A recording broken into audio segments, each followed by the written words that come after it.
Bismillah, nabda.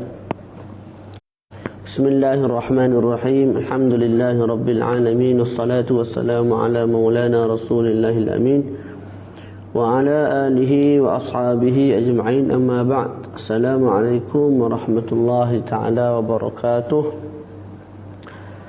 InsyaAllah pada malam yang berbahagia ini kita menyambung kembali muzakarah diskusi kitab Al-Yaqutun Nafis fi Madhabi Ibn Idris. Kita dah sampai pada akhir perbahasan babul muamalat, iaitu al-wasiyah. Kita baca terus kepada matan. Al-wasiyatu lughatan al-isal. Wasiat. Al-wasiyah sudut bahasa ialah al-isal, iaitu menyampaikan, menyambungkan. Kenapa dipanggil bab ini dengan bab al-wasiyah, dengan makna menyambungkan, al-isal? Kerana orang yang mewasiatkan sesuatu kepada orang lain, dia menyambungkan kebaikan dunianya dengan kebaikan akhiratnya. Itu boleh. Jadi kita di dunia kita buat kebaikan. Cara kita nak sambung kebaikan dunia kita, walaupun kita dah mati, ialah dengan cara kita mewasiatkan. Bila kita wasiatkan, kemudian kita mati, wasiat itu dilaksanakan, maka pahala itu tetap mengalir kepada kita walaupun kita dah ditanam di dalam kubur. Boleh.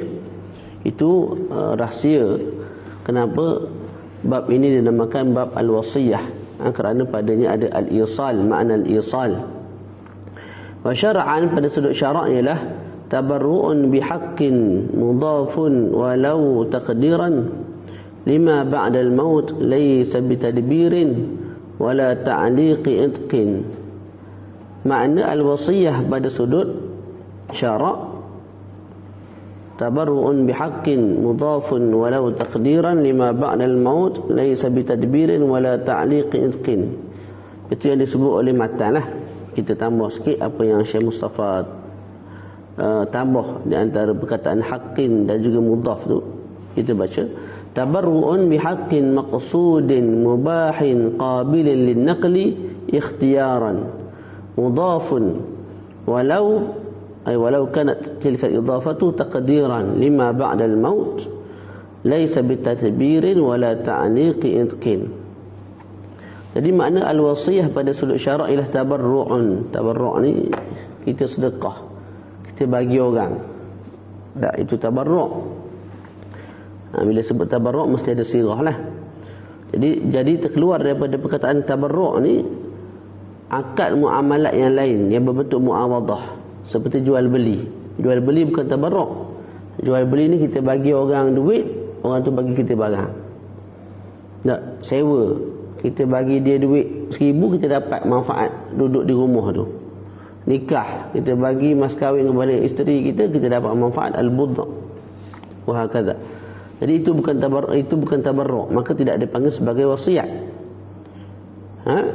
Tabarruk ni kita bagi, kita tak dapat apa-apa. Kita dapat pahala je lah. Kita tak dapat faedah duniawiyah, tak ada. Boleh?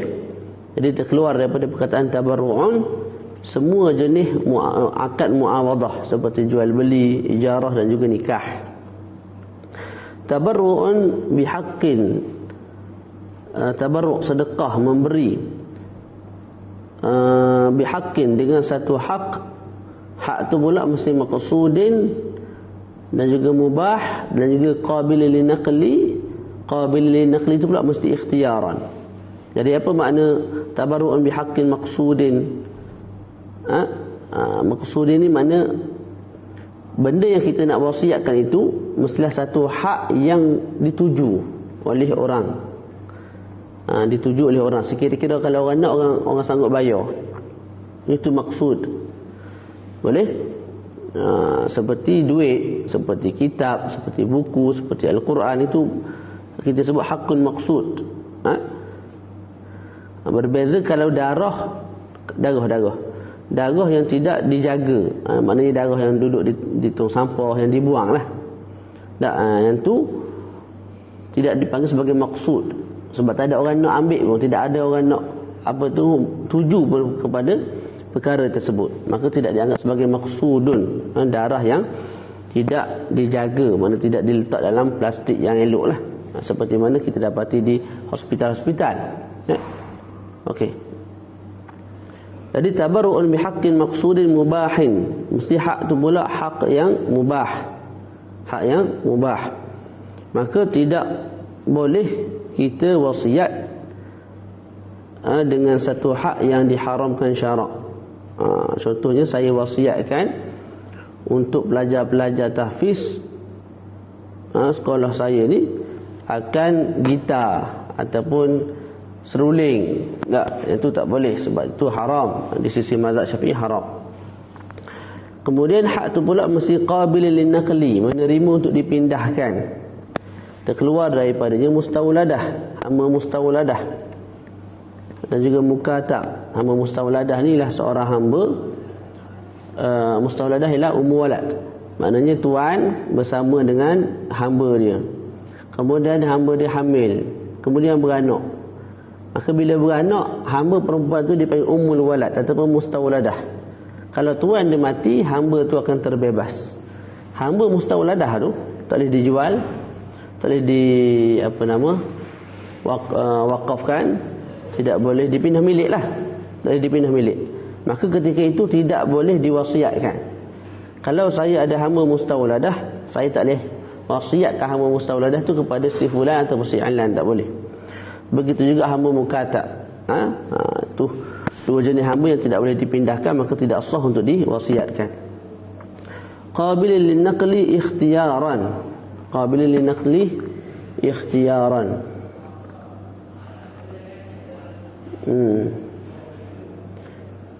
Maka terkeluar daripada qabil lin-naqli ikhtiyaran.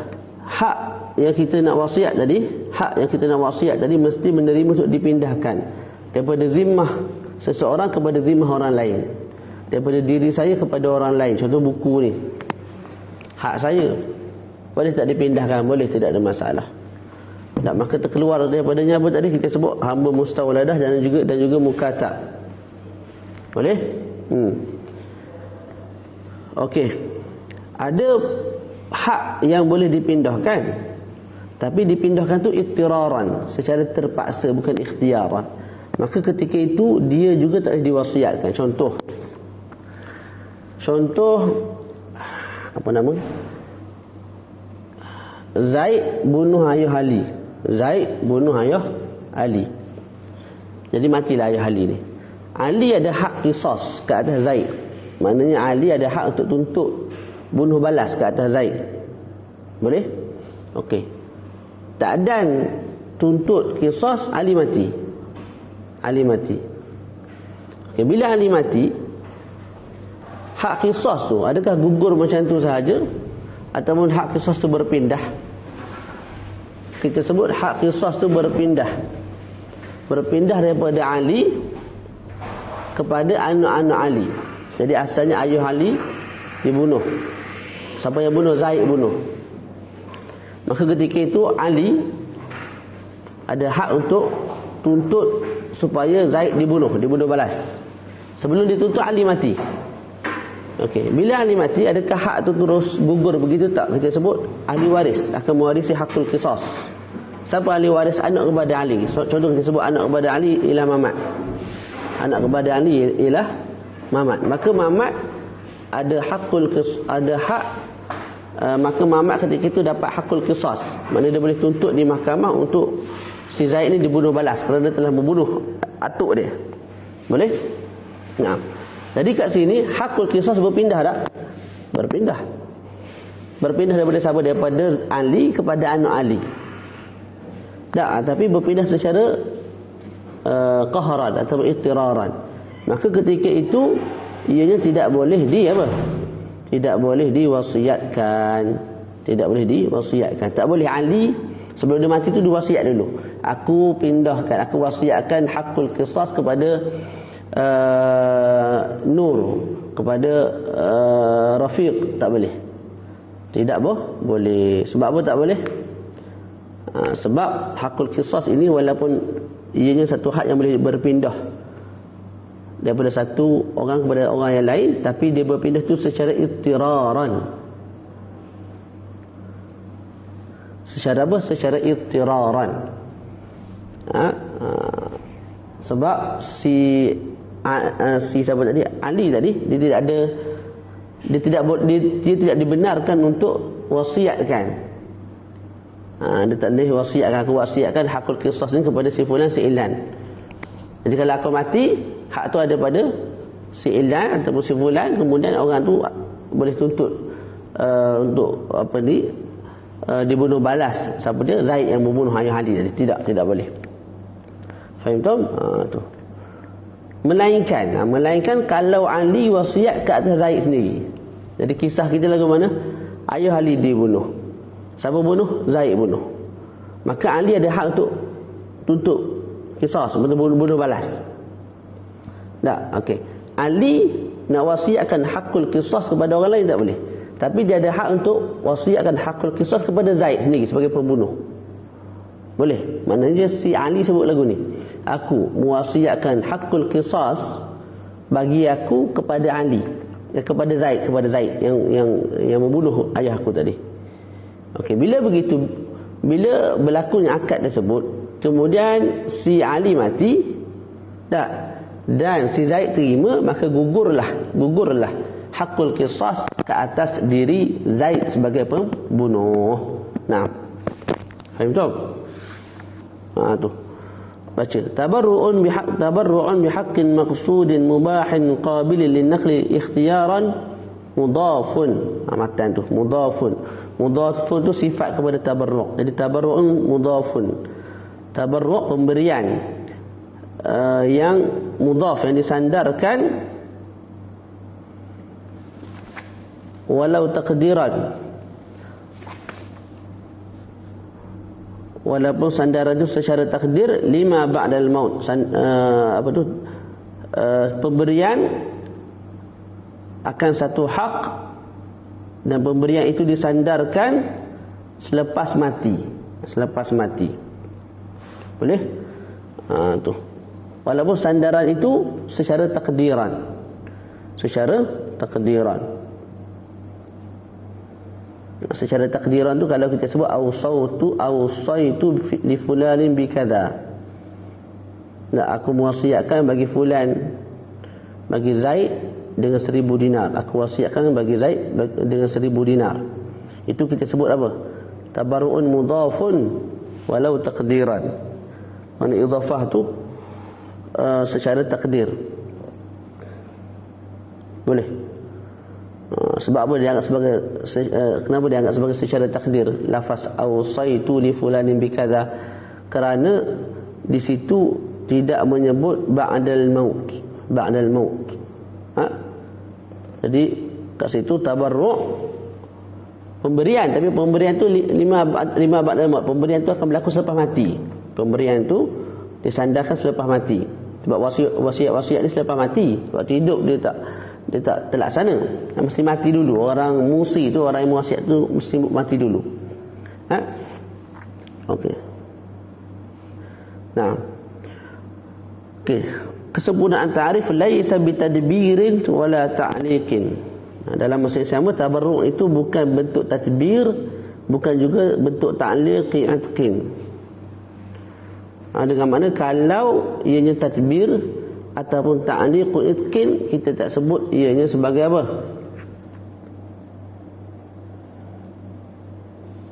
Sebagai wasiat. Apa dia tadbir? Tadbir ni saya sebut kepada hamba saya, idza mitu fa anta hur. Kalau aku mati, kamu merdeka. Maka hamba tu kita panggil hamba mudabbar. Bila hamba tu merdeka selepas saya mati, jadi benda tu pemberian juga. Apa makna pemberian? Saya memberi kepada hamba saya kebebasan. Bila hamba saya akan bebas selepas mati, tapi tidak dipanggil sebagai wasiat. Tidak dipanggil sebagai wasiat. Tu. Dia terkeluar daripada perkataan kita laisa bi tadbir wala ta'liq itqin. Juga bukan ta'liq itq. Mana ta'liq gantung pembebasan hamba. Contoh saya sebut, kalau kamu masuk ke rumah aku, tak, maka kamu akan merdeka. Kemudian saya mati. Bila saya mati, si hamba tu masuk dalam rumah saya, maka merdeka dia. Jadi itu satu pemberian tu. Pemberian apa? Pemberian daripada saya kepada dia, kepada hamba, supaya terbebas selepas saya mati. Bila berlakunya sifat tadi, iaitu dia masuk rumah saya. Tapi itu tidak dianggap sebagai apa? Sebagai al-wasiyah. Faham tu? Jadi kesimpulan di al-wasiyah ialah tabarru'un bihaqqin, pemberian dengan satu hak yang maksud, yang mubah, yang menerima untuk dipindahkan secara ikhtiar, yang mana pemberian itu disandarkan selepas mati. Walau takdira tu maknanya apa? Maknanya perkataan kita awsaitu li fulanin bikaza, aku wasiatkan kepada si fulan dengan RM100. Tak, itu tabarruk lah tu. Kita wasiat kepada dia tu RM100 tu tabarruk. Mana bila kita mati dia akan dapat RM100. Cuma sebab apa disebut takdiran lafaz tu? Kerana tidak ada perkataan ba'da mauti. Tu. Kalau kita sebut awsaitu li fulanin bikaza ba'da mauti, itu haqiqatan, bukan takdiran lagi dah. Tak, tabarruk mudhafun lima ba'dal maut haqiqatan. Dalam masa yang sama al-wasiyah mesti tidak tadbir, juga tidak ta'liqu idqin. Faham tu?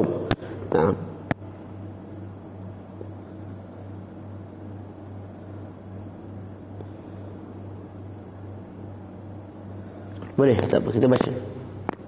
Arkanul wasiyah, rukun wasiat. Okey. Arba'atun, ada 4. Yang pertama musin, saya sebagai orang yang mewasiatkan. Yang kedua musalahu wa musalahu, orang yang diwasiatkan. Wa musabihi, harta ataupun barang yang diwasiatkan. Wasirah, sirah ijab dan qabul, ataupun ada murad wasayati. Dan Syekh Mustafa sebut situ, musannif menjadikan musalahu tu sebagai rukun itu tidak muttarid. Maknanya ada kala kita tak perlu kepada musalahu pun wasiat tu berlaku. Contoh yang ada musalahu macam ni. Aku mewasiatkan duit aku RM100 ini kepada Ali bin Mamat. Maka saya al-musi, orang yang mewasiatkan. Ali tadi tu kita panggil musalahu, duit tu kita panggil musabihi, lafaz tu kita panggil sirah. Tak, jadi dalam akad tu ada musalahu. Siapa dia? Ali bin Mamat tu. Boleh.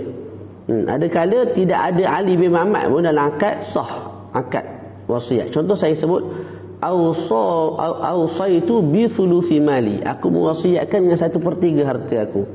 Jadi saya tinggal duit RM400,000. Mudah sikitlah, RM300,000. Maka RM100,000 dia bukan duit je lah. Bila sebut 1/3 harta, keseluruhan harta. Tak, bukan mesti duit.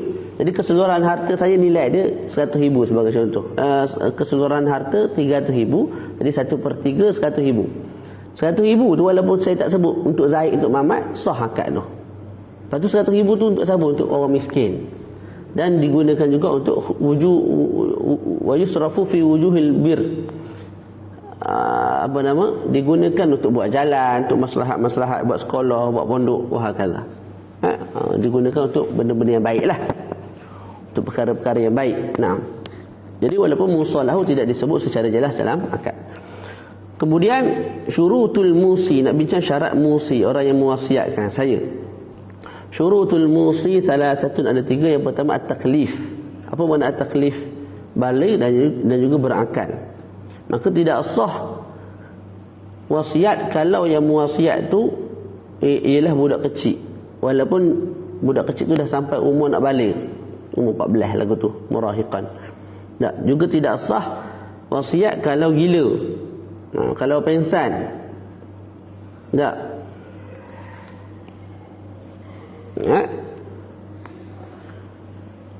Tidak sah tu bila? Daripada orang gila dan juga orang pensan. Kalau gila dan pensan tu tidak sengaja. Maknanya orang tak nak uji dia, tak, dengan gila.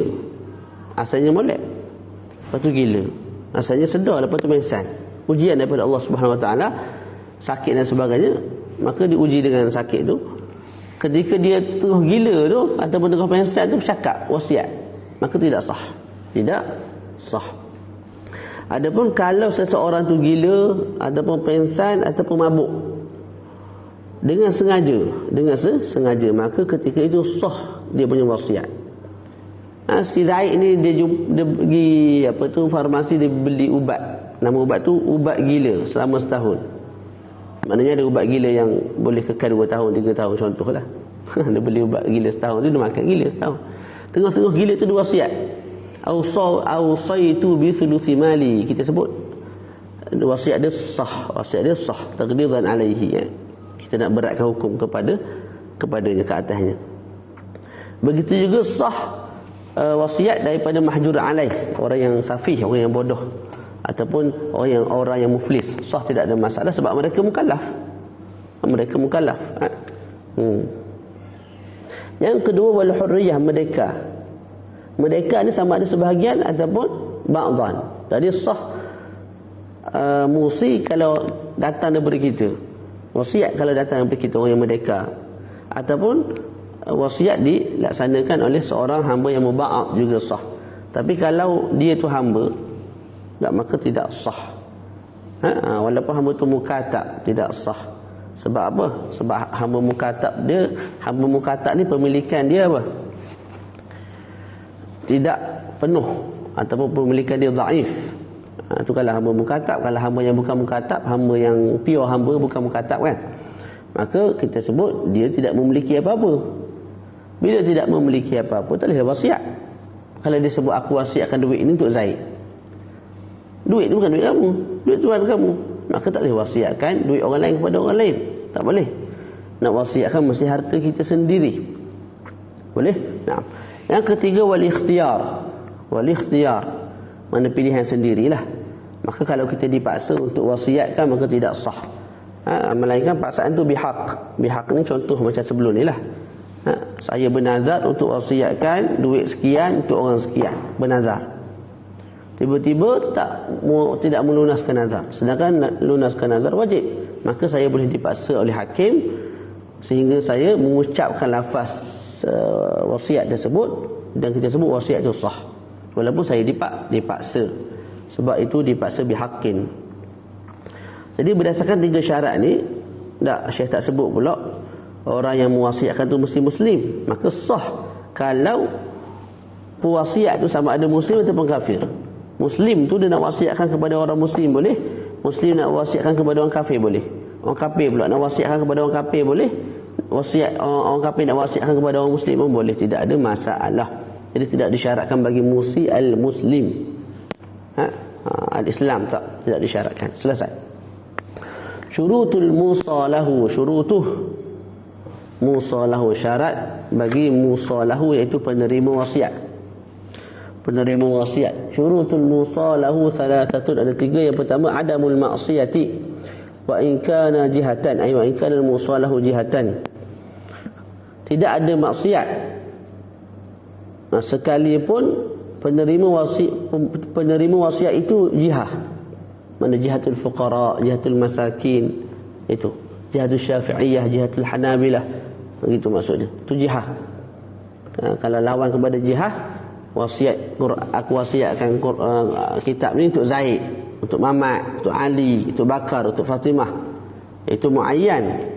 Kalau wasiat secara jihah ni, kitab ni untuk jihatul fuqara, jihatul masakin, untuk syafi'iyyin, untuk mutakallimin, untuk muhaddithin, wahakala.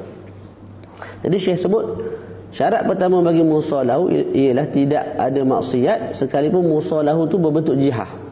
Maknanya mesti tidak ada maksiat lah, sama ada musalahu tu muayyan ataupun jihatan.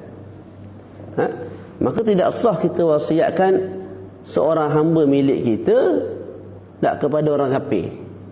Saya ada hamba namanya Ali, maka saya sebut awsaitu abdi hadza al-musamma bi Ali ila John, contoh. Ba'da mauti, aku wasiatkan hamba aku ni yang bernama Ali kepada John sampai aku mati. Itu tidak sah. Sebab apa? Orang kafir tidak ada hak untuk memiliki orang Islam sama sekali. Faham? Al-Islamu ya'lu wa la yu'la alaih. Juga tidak usah wasiat untuk membina kanisah, gereja. Contoh kita ada bata ni. Bata-bata ni aku wasiatkan sampai aku mati, serah kepada paderi ni untuk buat gereja. Tak sah. Tidak boleh. Tu.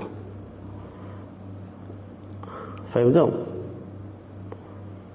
Kalau ada je niat untuk kalau ada je niat bila kita wasiatkan sesuatu tu untuk pembinaan kanisah, niat kita tu untuk ta'abbud, mana untuk mereka mudah beribadat bila mana dah terbina gereja dan sebagainya dengan barang-barang yang kita wasiatkan itu.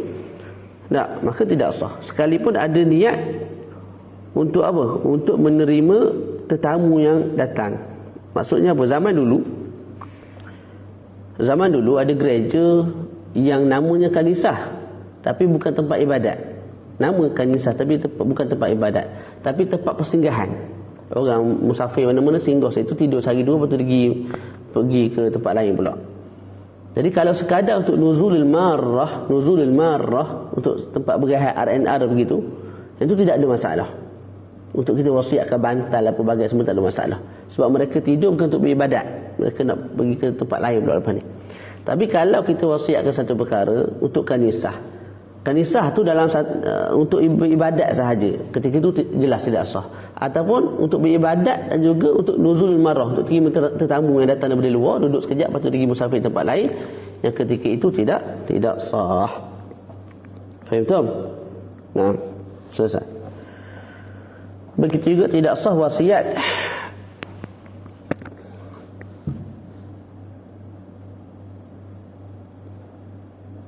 kita wasiatkan kitab Taurat.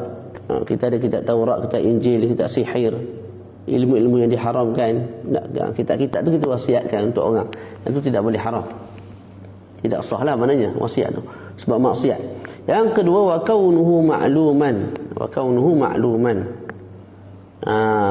Mana musalahu tu ma'luman. Wa kaunuhu ay wa kaunul musalahu ma'luman, diketahui.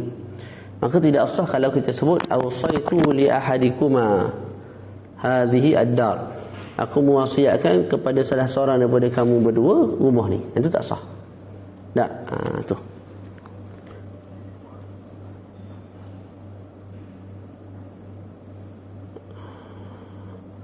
Okey, berbeza kalau kita sebut gini. Tak, kita ada seorang kawan, kita sebut pada dia, ni, kita aku ni mu tolong bagi ke Zaid ataupun Muhammad, ikut mu sebagai wasiat bila aku mati. Yang tu sah. Sebab apa sah? Sebab kita bukan wasiat kepada salah seorang Zaid ataupun Muhammad, tak. Malah kita serahkan urusan wasiat tu kepada orang lain, kepada kawan kita. Jadi kita sebut pada kawan kita, ni buku ni, tak, nanti aku mati mu tolong bagi pada salah seorang ni. Ikut mu nak bagi siapa pun, wasiat bagi aku. Ini aku buat wasiat kepada kamu ni. Tak, ketika itu sah. Maka kawan kita tu bila kita mati, dia akan ambil kitab ni, dia pilih nak bagi ke Mamat ke, nak bagi kepada Zaid ke, ikut dia lah. Yang tu sah, tidak ada masalah. Sebab muayyan, bila dia nak pilih tu, dia pilih ni, aku nak bagi kitab ni kepada kamu ataupun kepada kamu. Yang tu sah. Berbeza dengan yang pertama. Yang pertama tadi kita sebut aku wasiatkan kitab ini kepada salah seorang daripada kamu. Itu tidak sah. Sebab tidak muayyan, tidak makluman.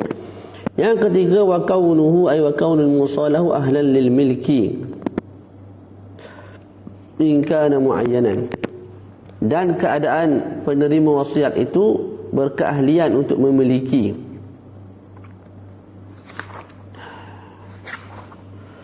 Berkeahlian untuk memiliki ketika mana orang yang mewasiat itu mati. Bila syarat ini disyaratkan, in kana musalahu muayyanan, kalau penerima wasiat itu tertentu, khusus, tertentu. Boleh?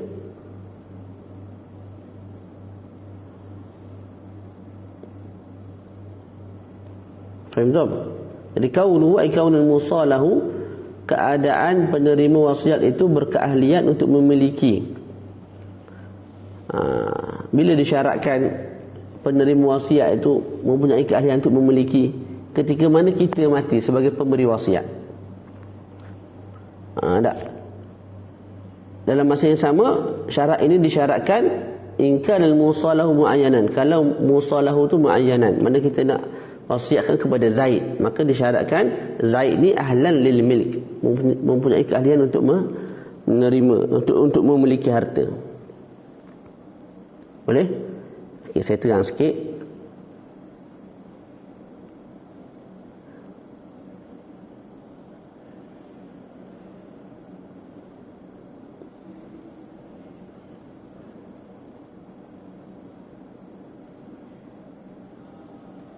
Okey, macam ni.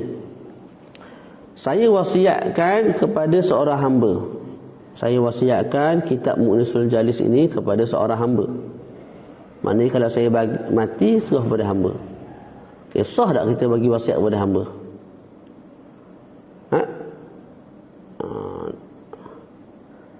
Tak, sedangkan hamba dia tidak layak untuk memiliki, sebab dia itu sendiri milik orang lain, itu milik tuan dia. Tak, kita sebut tak boleh lah. Melainkan kalau masa kita wasiatkan tu dia hamba. Aku wasiatkan buku ini kepada Zaid. Zaid hamba ketika tu. Tapi masa kita mati, Zaid tu dah merdeka. Masa kita masih mati, ketika mana kita mati, ataupun sebelum kita mati, dia merdeka. Maka wasiat tadi sah. Wasiat tadi sah. Maka kitab ni diserahkan kepada Zaid. Sebab apa? Zaid asalnya memang tak boleh menerima harta sebab dia hamba. Tapi ketika mana kita mati, ketika itu dia mempunyai keahlian untuk menerima harta. Sebab ketika itu dia dah merdeka. Maka sah akad tu, sah wasiat tersebut. Tapi kalau dia stay hamba, maka bila kita wasiat kepada hamba, sebenarnya wasiat itu untuk tuan dia lah, untuk tuan dia. Okey. Jadi bila kita sebut disyaratkan bagi pemilik wasiat itu mempunyai keahlian untuk memiliki, terkeluar daripadanya mayat. Mayat tidak ada keahlian untuk memiliki, maka tidak sah kita wasiat sesuatu untuk si mati. Ataupun kita wasiatkan untuk binatang. Kita sayangkan kucing kita pun sebut aku wasiatkan kepada kucing ini RM RM1,000 tunai sampai aku mati. Itu tidak sah juga. Sebab apa? Sebab binatang tidak ada kelayakan untuk memiliki. Lembu, kambing tidak ada kelayakan untuk memiliki.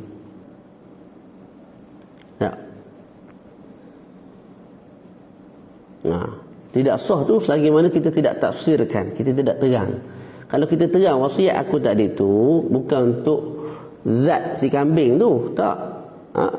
Tapi tujuan aku ialah duit aku tadi tu digunakan, duit 300 yang aku wasiat tu untuk si lembu ni, bukan untuk lembu tu secara khusus. Maknanya bukan lembu tu ambil pergi mall mana-mana beli barang. Tak, lembu mana boleh beli, mana boleh. Maksud aku ialah aku niatkan dengan wasiat tu 300 tu ialah untuk beli makanan dia. Untuk beli apa? Makanan dia. Maka ketika itu sah. Jadi dia ada perincian lah. Kalau kita sebut awsaitu mali hadhih, aku wasiatkan harta aku ni RM300 untuk lihadhih dabbah, untuk binatang ini, lembu ini. Ketika itu tengok, kalau kita niat wasiat tu memang untuk lembu tu sendiri, tidak sah. Tapi kalau kita niat wasiat aku ni bukan untuk lembu, zat lembu tak, tapi untuk beli makanan lembu apa semua, yang itu sah, tidak ada masalah.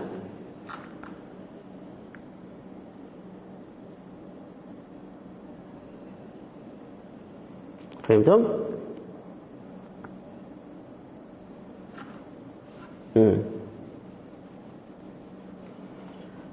Kemudian disyaratkan qabul. Siapa nak qabul wasiat tu?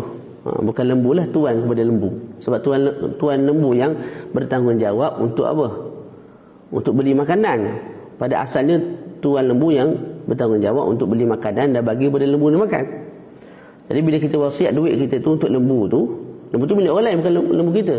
Maka disyaratkan tuan untuk terima qabil tu. Tuan dia kena sebut qabil tu. Dan duit 300 tadi tu wajib kita gunakan untuk beli alaf tadilah, untuk beli makanan apa nama, makanan lembu tadi tu.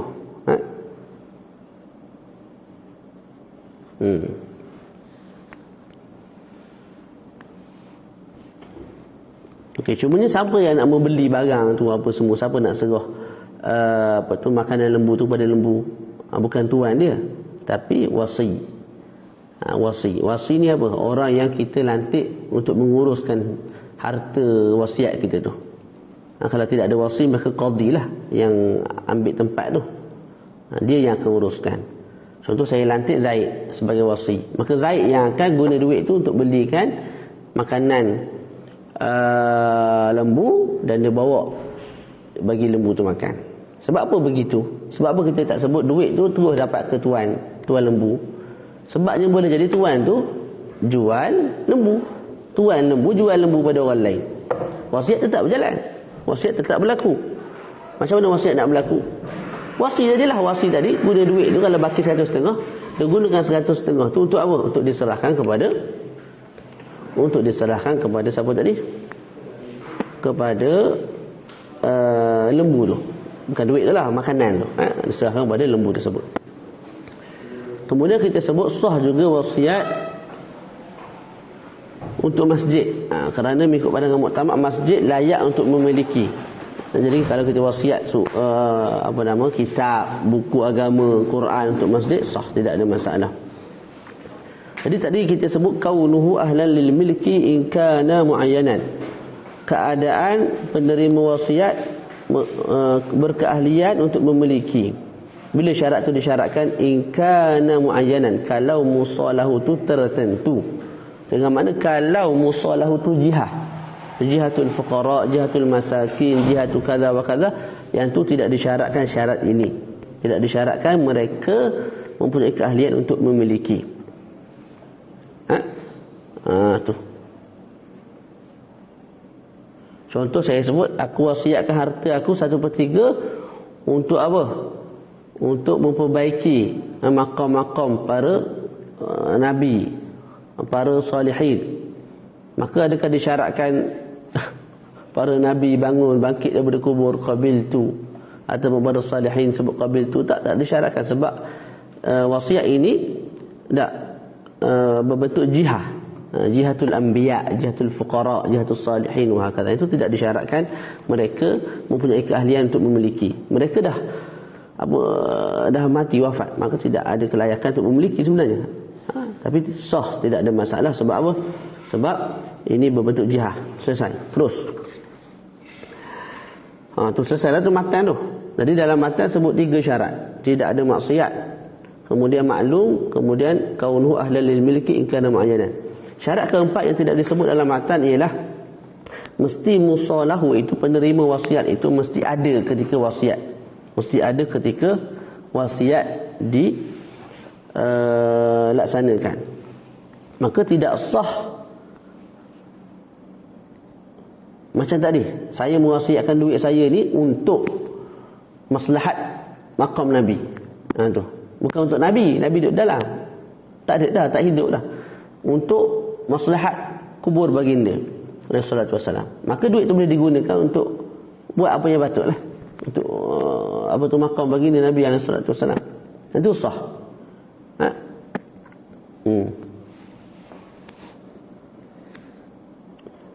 Manakala di Mesir tu, contoh makam Imam Ibn Hajar, sebelum ni tak terjaga. Sekarang ni baru dibina Makkah comel lah, mana boleh, jadi orang boleh ziarah apa semua. Jadi duit saya tu saya wasiatkan untuk buat comel sikit makam ni. Kalau tak dengan sampahnya, dengan boleh. Sebab di Mesir ni ramai sangat, ulama ni ramai sangat. Jadi sebahagian tempatnya tidak dijaga dengan baik. Okey. Kemudian syarat yang terakhir ialah mesti musalahu tu ada ketika wasiat. Maka tidak sah kita wasiat kepada hamil yang bakal ada. Contoh, Zaid dengan Zainab bakal kahwin. Zaid dengan Zainab bakal berkahwin. Kita pun jumpa Zainab.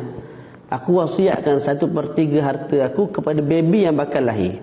Dua orang ni tak kahwin pun lagi. Zaid dengan Zainab tak kahwin pun lagi. Jadi baby tu lagilah tak adanya. Dan maka ketika itu tidak sah kita wasiat ke atas baby tersebut. Walaupun nanti akan ada, tapi ketika wasiat tu ada tak? Tak ada, maka tidak sah. Okey, berbeza kalau baby dah ada dalam perut, janin dah ada dalam perut, ketika itu sah wasiat. Ketika itu sah wasiat. Boleh. Cumanya macam mana kita nak tahu baby tu dah ada dalam perut? Maka kita sebut macam sebelum ni lah. Kita pecah dua. Pertama, perempuan ni ada yang mustafrashah. Mustafrashah ni maknanya perempuan tu disetubuhi sebelum wasiat tu berlaku. Mana 2-3 hari sebelum wasiat disetubuhi. Sehari sebelum wasiat disetubuhi, seminggu sebelum wasiat disetubuhi. Tak, itu satu. Yang kedua, ada wanita yang tidak disetubuhi. Maknanya apa? Maknanya begini.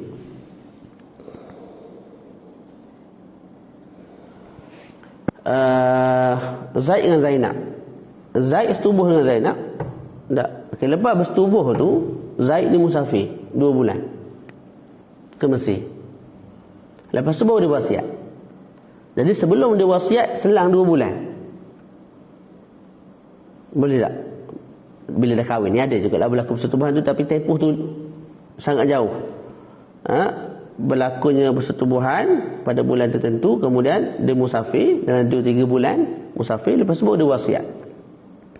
Jadi itu perempuan kita sebut apa? Perempuan yang ghair mustafrashah. Perempuan yang ghair mustafrashah, perempuan yang tidak disetubuhi lah bahasa mudahnya. Maka apakah hukumnya? Yang pertama, kalau perempuan tu mustafrashah. Mustafrashah mana sebelum wasiat. Sebelum wasiat tak, Zaid setubuh dulu dengan si Zainab ni. Tak, mungkin sehari sebelum, 2 hari sebelum, 3 hari sebelum, ikutlah. Maka ketika itu tak, macam mana kita nak tahu baby tu dah ada dalam perut ketika mana wasiat berlaku, ketika mana wasiat dilafazkan oleh saya orang yang mewasiatkan harta kepada baby dalam perut Zainab tu lah. Sekira-kira caranya lah, sekira-kira baby tu keluar sebelum 6 bulan daripada waktu wasiat. Sebelum 6 bulan daripada waktu wasiat. Boleh. Tu. Jadi mereka ni bersama sebagai contoh kan. Lepas tu esok lusa tu saya pun wasiat. Wasiat duit saya 1/3 untuk baby. Okay, 5 bulan lepas tu beranak.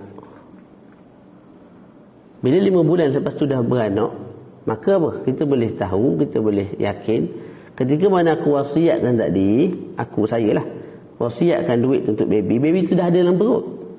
Sebab apa? Sekurang-kurang hamil 6 bulan. Sekurang-kurang hamil 6 bulan. Sekarang ni dia keluar 5 bulan selepas wasiat. 5 bulan selepas tarikh wasiat. Maknanya ketika wasiat tu dah ada dalam perut umur sebulan. Dan ketika itu sah. Ketika itu sah. Boleh?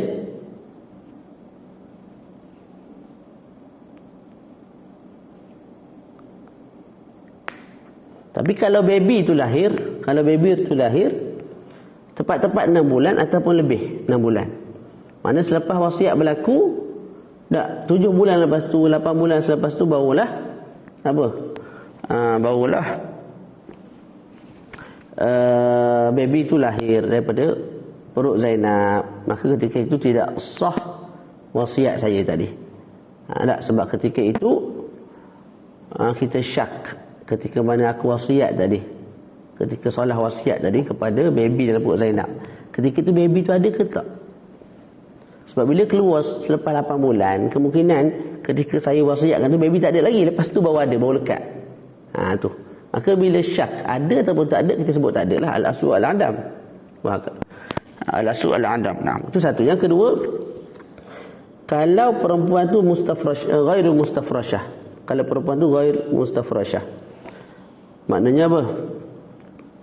Maknanya Zaid bersama dengan isteri dia, kemudian Zaid musafir sebulan 2 bulan.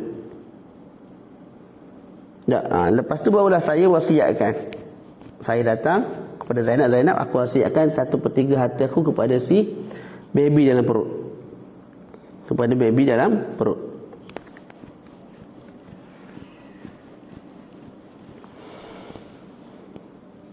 Ketika itu tengok kalau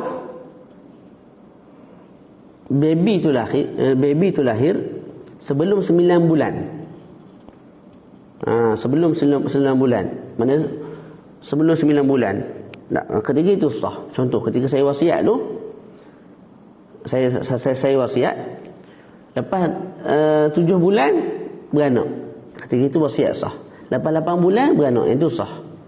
Sebab apa? Ketika itu confirm ketika mana saya wasiat baby dah ada dalam perut. Tapi kalau selepas 10 bulan, selepas 12 bulan barulah beranak, maka ketika itu tidak sah. Ketika itu tidak sah wasiat, sebab baby kemungkinan ada, kemungkinan tidak ada dalam perut. Maka bila ada kemungkinan ada dan tidak ada, kita sebut tidak ada. Al-aslu al-adam. Wa hakadha. Faham tu? Dia sama macam perbahasan sebelum ni. Buat benda tak tahu. Saya ingat dah. Ada dah sebelum ni bincang bab ni. Yang mustafrashah, ghair mustafrashah ni. Kemudian kita terus sambung syurutul musabihi. Syarat musabihi. Ada 3 salah satu. Yang pertama, musabih ni kita sebut apa? Barang yang kita nak wasiatkan tu. Perkara yang kita nak wasiatkan kepada orang lain tu. Tak. Dia ada 3 syarat. Pertama, kaunuhu maqsudan. Keadaan musabih itu dituju, dicari. Maqsudan ni dituju, dicari. Orang nak, orang berminat. Tu. Jadi bila sebut maqsudan, benda yang dicari, benda yang dituju, benda yang diminati ni, tak semestinya bersih. Najis pun orang cari. Tak semestinya maklum, majhul pun orang cari. Tak semestinya mutamawwal, ghairu mutamawwal pun orang cari. Tak. Tu sama ada kemampuan untuk serah kepada musalah ataupun tidak. Yang penting orang berminat. Maka ketika itu kita sebut sah akad wasiat. Secara terperincinya kita sebut sama ada musabih itu bersih ataupun najis. Tak. Selagi mana najis tu dituntut, dicari, diminati, dikehendaki oleh orang, maka sah wasiat. Contoh, saya wasiatkan anjing yang muallam, yang terpelajar. Anjing yang terpelajar ni orang nak beli, orang bayar duit ribu-ribu untuk dapatkan. Ataupun anjing yang menerima untuk belajar. Mana bukan anjing yang balik, bukan yang bodoh lah, anjing yang reti. Tak. Ataupun kita sebut apa, tahit lembu, tahit kambing. Orang cari nak buat apa? Nak buat baja. Tak. Kulit bangkai orang cari untuk buat sertu walaupun najis, sebelum disertu najis. Tak. Minyak yang dah bernajis orang cari juga atas tujuan tertentu. Bangkai orang cari juga. Tak. Untuk tujuan apa? Contoh, bagi makan kepada harimau, bagi makan kepada singa. Tak. Jadi saya wasiatkan bangkai untuk si fulan. Saya mati, maka bangkai itu sah untuk dipindahkan kepada penerima wasiat. Sebab apa? Sekalipun najis tapi maqsudah. Maqsudah ni orang nak.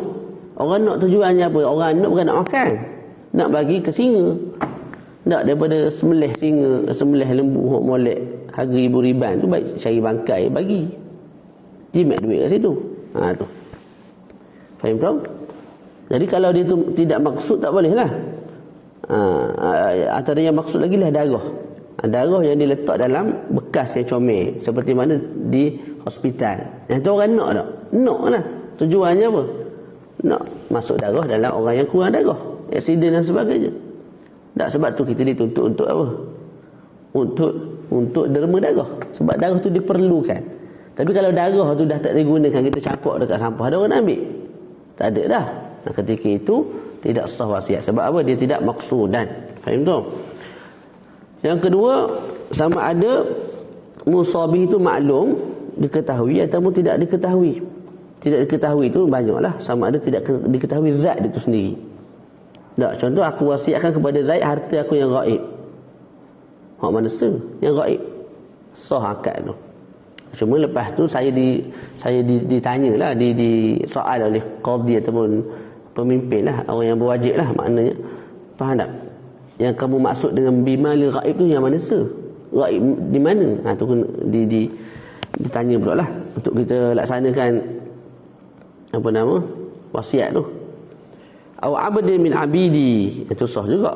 Sedangkan tak tahu mana aku wasiatkan salah seorang hamba daripada hamba-hamba aku. Ataupun majhul tu qadar, aku wasiatkan kepada kamu dirham ini. Berapa dirham? Dirham ini tu berapa? Sah juga.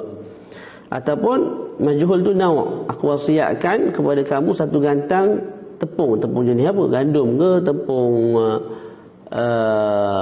jagung ke apa?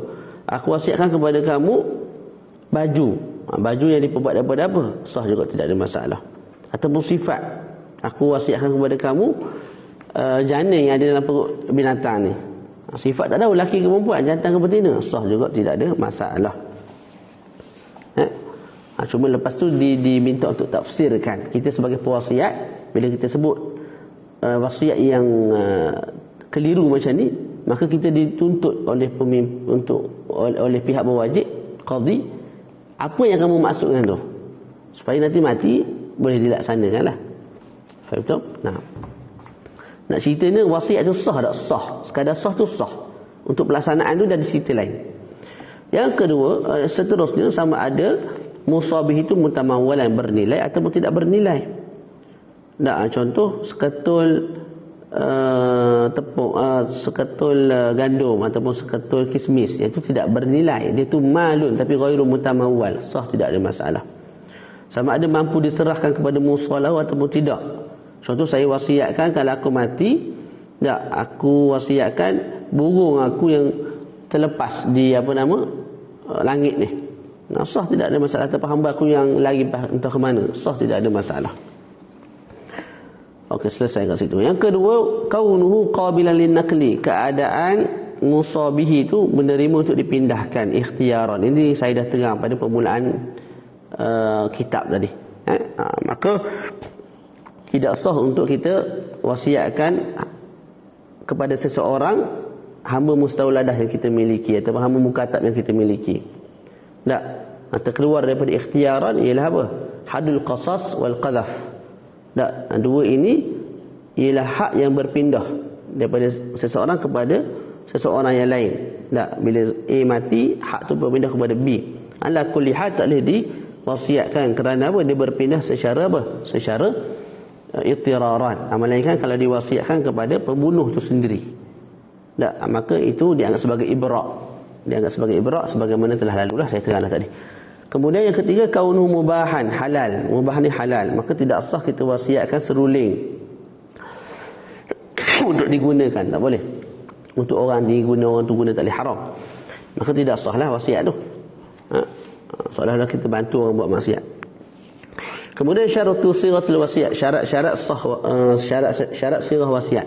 Syaratu siratul wasiyah, syarat-syarat sirah wasiat, iaitu ijab lafzun yush'iru biha, satu lafaz, mesti ada lafaz yang mengisyarkan, yang memberi faham, yang menunjukkan makna wasiat.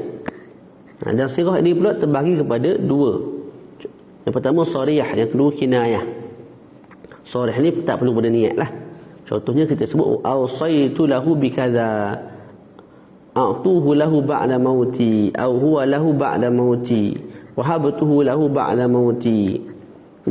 Walaupun kita guna lafaz wahabtuhu, aku hadiahkan, tapi bila sebut ba'da mauti, itu makna wasiat lah tu. Huwa lahu ba'da mauti, bila ada ba'da mauti itu makna wasiat. Kalau tidak ada ba'da mauti dalam lafaz wasiat, maka pada gambaran wahabtuhu lahu ba'da mauti, kita buang ba'da mauti, kita sebut wahabtuhu lah. Ketika itu akad tu akad hibah, bukan akad wasiat, akad hibah. Sekalipun yang sebut wahabtu lahu tu, dia sebut, aku sebut wahabtu lahu tadi, aku niat nak bagi wasiat, nak buat wasiat, tidak sah, tidak diterima. Kita ambil lafaz, kamu sebut wahabtuhu lah, wahab ni mana hadiah hibah, maka tidak sah wasiat. Nak sah wasiat mesti sebut ba'da mauti, ba'da mauti. Boleh? Okey, kalau kita sebut apa tadi, wahabtuhu lah, maka jadi hibah kan. Maka hibah tu tengoklah, kalau diucapkan ketika mana kita sedang sehat, maka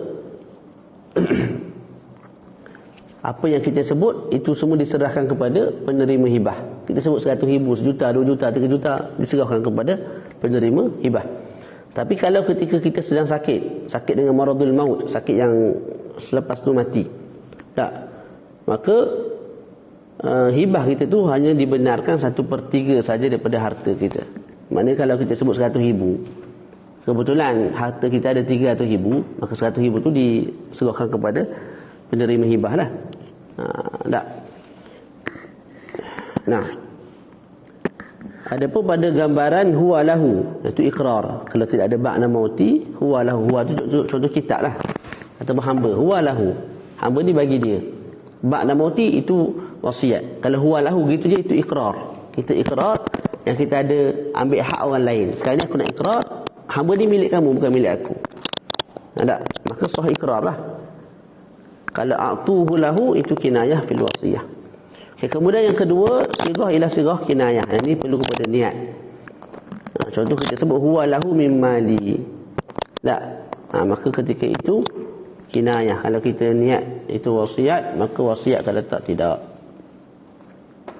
Kemudian kita sebut wasiat ni kalau kepada jihad tertentu tidak disyaratkan qabul. Macam tadi aku wasiatkan kitab ini untuk ulama Syafi'iyin, ulama Hanafiyin, itu tak disyaratkan qabul lah. Mana tidak wajib setiap ulama tu sebut qabul tu tak disyaratkan. Tak qabul pun tidak ada masalah. Kalau muayyan, itu disyaratkan qabul di sisi Imam Ramli. Saya wasiatkan kitab ni untuk Amirul, maka Amirul mesti sebut qabil tu. Ataupun saya wasiatkan kepada Amirul, kepada Ustazah Nurul Najwa, kepada Ustaz Hakim, walaupun berbilang-bilang, tak, masing-masing kena sebut qabil tu. Tak, di sisi Imam Ibn Hajar tak sebut qabil tu pun tidak ada masalah. Yang penting jangan tolak. Jadi di sisi Imam Ibn Hajar tak disyaratkan sebut qabil tu. Yang penting bila saya wasiat tu, Ustaz Amirul diam. Kalau dia kata tak apa, aku tak nak terima wasiatmu, itu tak sah lah. Okey. Kalau kita ikut pandangan Imam Ramli, mesti qabul. Qabul dan tidak qabul ni, tak, kita ambil iktibar bila mati. Contoh, saya wasiatkan kitab ini kepada Ustaz Amirul. Ustaz Amirul sebut qabil tu, tak diterima, tak ada iktibar. Ustaz Amirul tolak, tidak dikira, tidak diambil iktibar. Bila tidak diambil iktibar? Bila saya mati. Bila saya mati je barulah kita pergi pada Ustaz Amirul, terima atau tak. Dia terima maka terima, kalau tak. Walaupun masih hidup tadi dia tolak dah. Tak, atau dia terima dah. Tak, kita ambil iktibar ketika mana saya dah mati, musi dah mati. Faham betul? Kemudian bab mati-mati ni dia ada beberapa gambaran. Saya wasiat kepada Ustaz Amirul. Siapa penerima wasiat? Ustaz Amirul. Okey, kalau Ustaz Amirul mati dulu.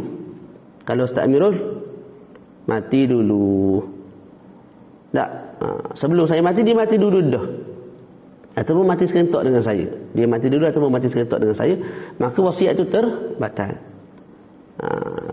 terbatal. Boleh? Okey, kalau saya mati dulu.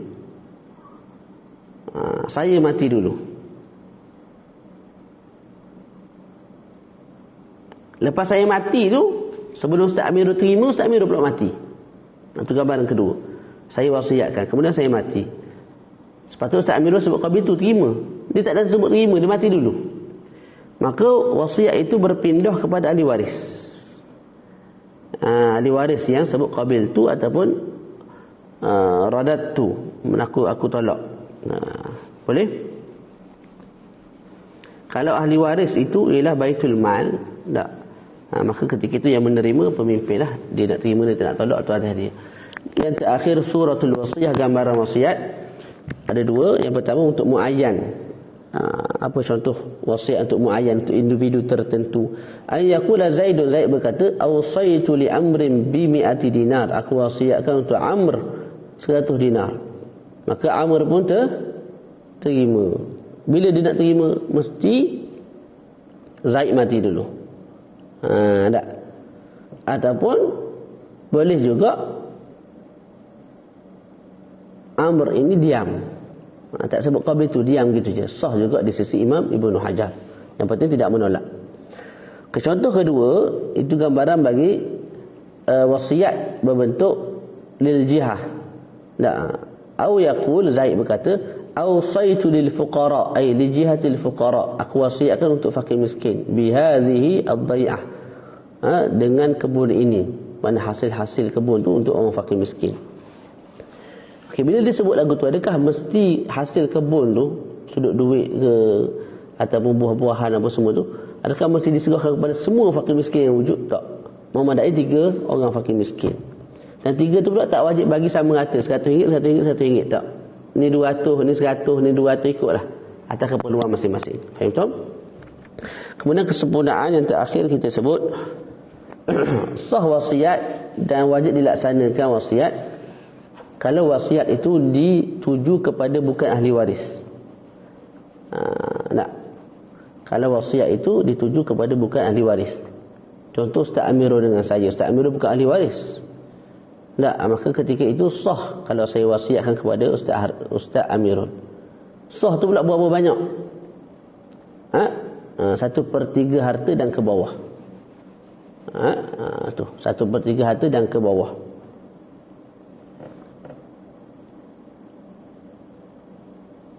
Faham tak? Yang itu tak perlu kepada persetujuan ahli waris. Bila saya wasiatkan kepada Ustaz Amirul 1/3, 1/4, 1/5, tak, ketika itu sah. Ahli waris setuju tak setuju, sah juga. Dia punya, saya punya wasiat tu sah.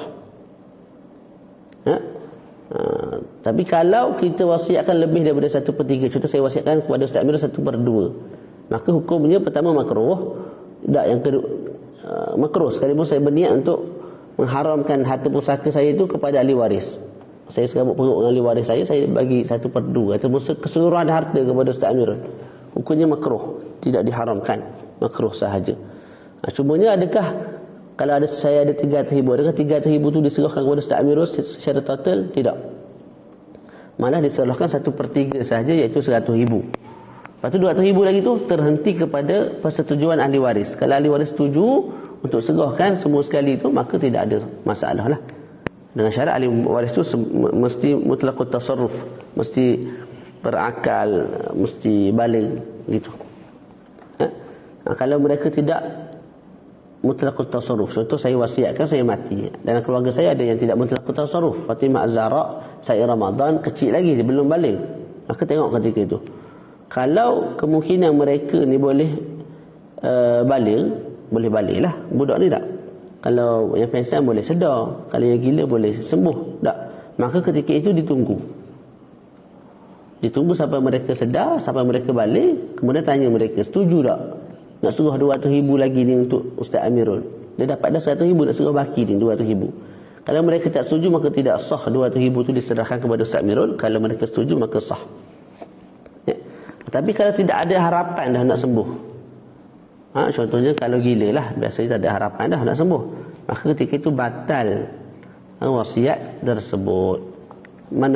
Yang mana batal? Yang 200,000, yang 200,000 tu lah, yang 100,000 1/3 itu sah dah.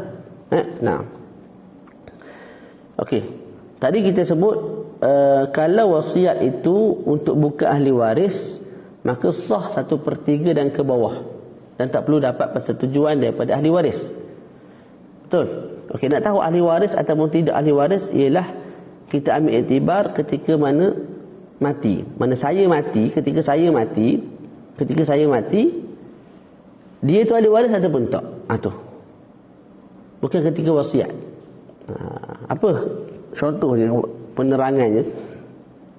Contoh sekarang ni saya ada abang dan juga ada anak lelaki.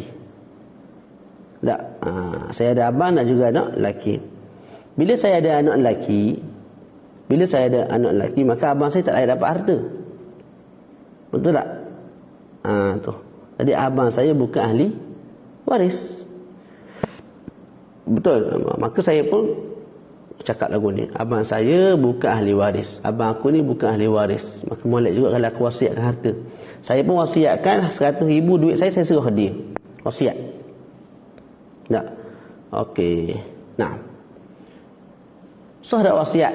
Nampak secara rambang tak sah, sekali pandang tak sah. Okey. Sebab apa? Sebab Allah SWT Muhammad. Nampak sah lah, sah. Sebab apa sah? Sebab bukan ahli waris. Abang saya bukan ahli waris. Nampak sekali sah. Okey. Tapi sebelum saya mati,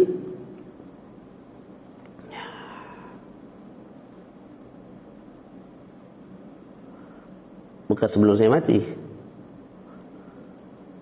Sebelum saya mati, anak saya mati dulu. Anak saya mati dulu. Okey, bila anak saya mati, soalan, abang saya jadi ahli waris ke tidak? Jadi ahli waris lah. Masa saya wasiatkan, dia bukan ahli waris. Sebab apa dia bukan ahli waris? Sebab saya ada anak. Bila ada anak, dia terhalang daripada dapat harta pusaka. Tapi bila saya mati, selepas tu anak saya mati. Lepas anak saya mati, saya mati. Jadi ketika saya mati, adakah saya ada anak ketika saya mati? Tak ada. Yang saya tinggal seorang je abang saya. Jadi abang saya yang akan mewarisi harta saya. Jadi kesimpulannya, saya telah mewasiatkan harta saya kepada ahli waris. Kepada ahli waris. Tak? Tu. Ketika itu sah tak wasiat? Tidak sah. Tidak sah wasiat. Ataupun kita sebut sah lah. Cuma nak terlaksana tu mesti dapat persetujuan daripada baki ahli waris yang lain. Kalau baki ahli waris yang lain tidak setuju, maka tidak boleh dilunaskan, dilaksanakan. Boleh? Nah.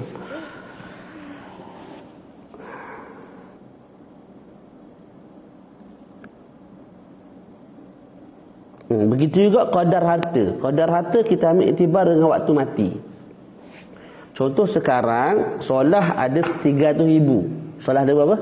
300,000. Solah mewasiatkan 1/3 kepada Ustaz Amirul.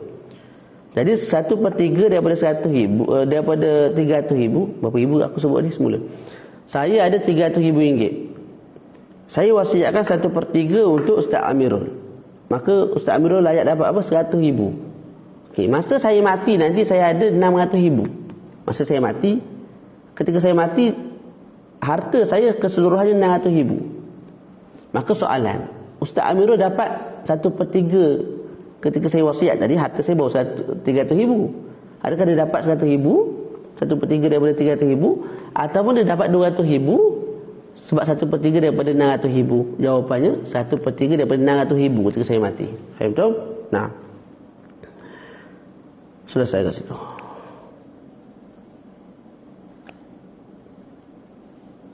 Kalau wasiat kepada ahli waris tak syarat bawah 1/3? Tak. Nanti kita bincang untuk ahli waris. Okey. Kemudian kita sebut ni yang dah berlalu lah sebelum ni. Wasiat-wasiat ni tak 1/3 untuk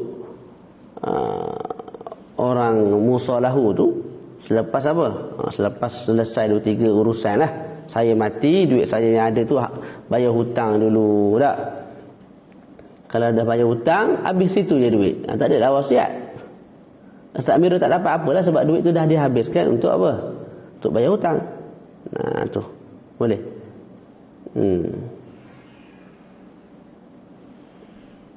Tak? Nah. Faham tu? Tapi kalau saya ada hutang, saya mati. Tinggal 300,000. 300,000 tu saya hutang orang 300,000 juga. Bila keluarga nak bayar 300,000 kepada orang yang saya berhutang dengan dia, tak, tiba-tiba ada orang lain datang. Contoh Ustaz Hakim, dia kata tak payah bayar lah. Tak, Ustaz Solah ni duit dia tu simpan, biar saya tolong bayar 300,000. Tak, maka sepatutnya 300,000 milik saya habis semua sekali sebab nak bayar hutang. Tapi sekarang ni masih ada 300,000 sebab orang lain tolong bayar hutang. Maka 300,000 tu kekal kita boleh laksanakan wasiat, kena tunaikan 1/3 beri kepada musalahu iaitu Ustaz Amirul. Nah, Yang terakhir kita sebut wasiat kepada ahli waris, maka hukumnya tidak dibenarkan syarak. Tidak dibenarkan syarak, ataupun yang lebih tepat kita sebut, kalau wasiat kepada ahli waris maka tidak dilaksanakan melainkan dengan izin seluruh ahli waris, walaupun RM1. Tak, contoh anak saya ahli waris, saya wasiatkan RM1 kepada dia. Kita sebut RM1 tu nak dapatkan anak saya mesti semua ahli waris setuju. Kalau tak, maka RM1 tu kena difaraidkan. Wallahu a'lam bissawab. InsyaAllah pada minggu hadapan, kalau ada kesempatan, kita baca kaedah muhimmah tu, kemudian kita masuk al-isa' dan habislah kita bab muamalat. Kemudian kita akan masuk perbincangan babun nikah. Tu boleh iklan lah kepada siapa-siapa yang nak follow babun nikah. Rasa babun nikah ni tak apa nama, lama sangat, sebabnya nampak macam sikit je. Yang lebih tebal ialah babu al-jinayat. Naam, wallahu a'lam bissawab. Ada soalan tak?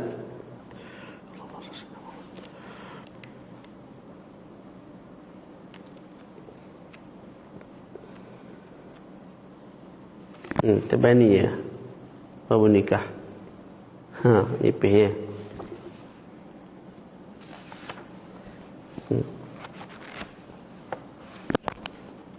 Ni bab jenayah. Kan beza banyak tu. Tak bab jenayah sering bab hamba, bab akikah, bab sembelihan apa semua dah ni. Yang belakang ni. Bab makanan pun ada rasanya dalam ni. Bab nazar. InsyaAllah kita bertemu lagi pada minggu hadapan. Wassallallahu ala sayyidina Muhammad wa ala alihi wa sahbihi wa baraka wa sallam. Alhamdulillahi rabbil alamin. Assalamualaikum warahmatullahi ta'ala wabarakatuh.